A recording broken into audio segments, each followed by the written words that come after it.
Hey everyone, welcome to another episode from Pro Engineering. I have already unboxed this because I couldn't wait. But I did want to start with at least the container that it came in. This is an LDRC vehicle, and I love that it has this like foam box with a zipper and a little handle. Absolutely outstanding, and I wish that their other products had this as well. Unzipping and opening it, we have something very special from them. Okay, so there's a little wheel for the remote. And here we have a 1/24th Nissan Skyline. It's an R34. I'm more of a 32 fan myself. Whatever, right? Wrong, because this isn't just a 1/18th scale RC car that's capable of drifting. This is metal. This is a die-cast metal body, which is just cool. I am so surprised that they've done this. I mean, they didn't have to, but they did, and it looks fantastic. This means that what you're looking at here is a finished painted product. The paint job on the car looks outstanding. I mean, it looks too good to drive, I'll put it you that way. It looks really good. It could use a little wiping down. We've got a little gooey here. We can give her a wipe. Just tremendous job on the vehicle. We'll get to the car in a minute because there is more to this. So we have in this bag a number of accessories. And I know I normally don't install the accessories because I'm usually painting stuff. But for this car, I don't have to, which is nice. Here is our charger, which is actually kind of a nice unit. The Miata came with this also, really nice. So mirrors, door handles, wipers. We've got, these are the side markers, the mirrors, and the limits. Oh, well, these are actually metal mirrors. These are limiters right here. They go underneath the vehicle right there. You can pop these out and the vehicle will then have increased suspension travel and ground clearance if you're going to be driving the car outside or something. This is, oh, these are wing mounts. Okay, so this is, to me, the only failure of the vehicle is the rear wing. You kind of have to put it on, because if you don't, there's a hole. So we'll just try and, let's just go on there. Could read the instructions, but that's, no, we're not gonna do that. So that goes there and there. This pops in this way. Oh man, I've done it wrong. Curse you, instructions! Will I read the instructions now? No, don't be stupid. Oh man, I don't know how to do it. Stupid instruction manual. Stupid instructions. Oh, there's a plug. Where's the plug? What? Where's that? Well, I don't have them. I don't know if I lost them. I don't know if I can't find them. I don't know if they were in a bag. I just don't have them. Are they in here? I'll keep looking. Maybe they're somewhere. Don't know. That's upsetting. Anyway, I did get the spoiler on. It actually looks pretty good. In terms of the moldings and stuff, so we've got, again, all these components here. I'm going to go ahead and put those on. I do want to open this bag real quick so you can see, which is really cool. Kind of a weird color mold here. Like, why wouldn't they have just done orange? I don't know why it's this weird yellowy thing. These side view mirrors are actually very, very thin pieces of aluminum. And on the back, there is adhesive, probably. All the accessories are put back on the car, and it just looks so good. I've said this a million times. I love these LDRC cars a lot, and this one does not disappoint. Just looks fabulous. Okay, let's get some batteries in it. I know I had one here. I charged it recently. So underneath, you're going to have the battery door, which I already took off. Normally, I would just set it on its roof, but now I don't want to. I can do it with one hand. Okay. So we'll pop this in there. So we'll turn the radio on. Car. So we'll go through the basic functions. This is fully proportional left and right, as well as throttle. So here we go, left. I'm already annoyed with that. Can we move? I'm pretty sure is that where it is on the real car? I don't know. Can I put it down here? Possibly later. Okay, at the rear, do we have turn signals? Oh, wow. Ooh, wow. That looks awesome. Cool. I have a feeling that those are the signals on the real car. I'll have to take a look. So let's hit the brakes, the throttle, brakes. Ooh, wow.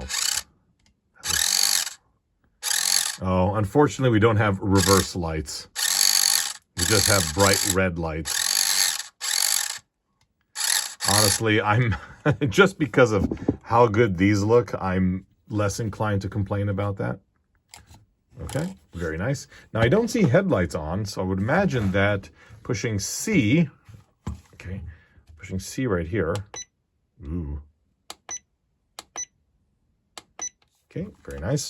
That's not all that's on the remote. So you've got this little panel right here that tells you what the controls are. So pushing A, I'm gonna floor it. Press A,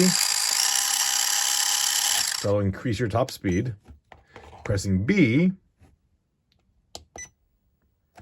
increases your steering angle. The reason why you'd want to do this is if you wanted to drive the car more normally, B would be the way you'd set it up. If you are drifting, there you go. On the NSX, I actually found that these had some binding issues. That one doesn't. Again, suspension front and rear. With this vehicle, you are getting fully metal axles at the rear. You can adjust the rear toe. There's a lot of adjustments overall with this vehicle. Inner fenders front and back. And if you look right here, they have capped the motor so that less junk will get stuck in there and potentially damage it, which is really cool. We can see the gyros doing something. To adjust that, it's this pot here on the right. You can minimize it to shut it completely off. And max it out. Probably if you're like me driving. I'm going to set it to like 30 or so. This is your trim for your steering. Okay. And let's see.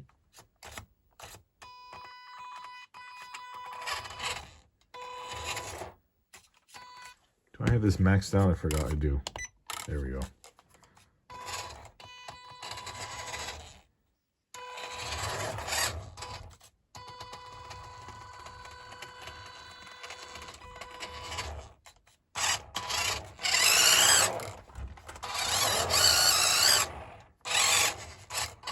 Other than that, I did want to talk about the remote a little bit. This is an improvement on their original design, which was very, very tiny and very kind of cheap feeling. This one is bigger, but I feel like it's bigger just to make it bigger.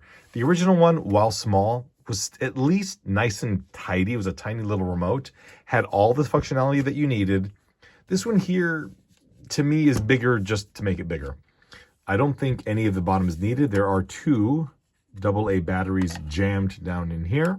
And again, there's just a lot of remote. Like, I feel like it's just big, and I'm not a fan of it. I like, kind of smaller radios. And this one here, I just, whatever. It's probably just me. I do want to take this car for a drive, and we'll let you know how it goes.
I was really impressed with this car.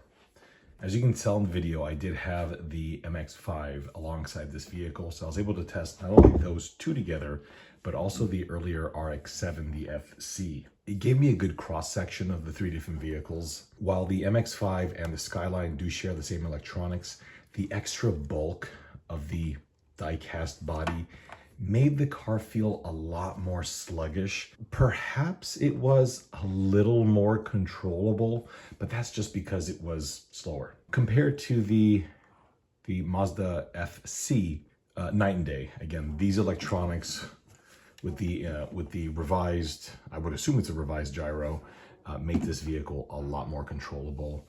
And for me, because I'm not very good at this, as I'm sure you could tell, a lot more fun for me. The question is, do you want one?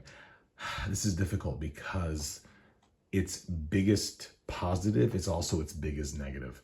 The fact that this car has this just sensational die-cast body, making it beautiful, is the same thing that makes its performance worse. It's very likely that in the hands of a much more talented driver, there's less, it's probably less noticeable. But for me, this car was harder to drive than the Mazda MX-5, and as a result, it was less fun. So this is a case of, if you really love the R34, then definitely jump on this. If you're kind of debating which one to get, I would go with the MX-5 because by far of all the LDRC drift cars I've tested, that one is by far the most competent. But this one is not far behind, and you cannot argue the just sensational body. My friends, thank you for watching, and we'll see you next time.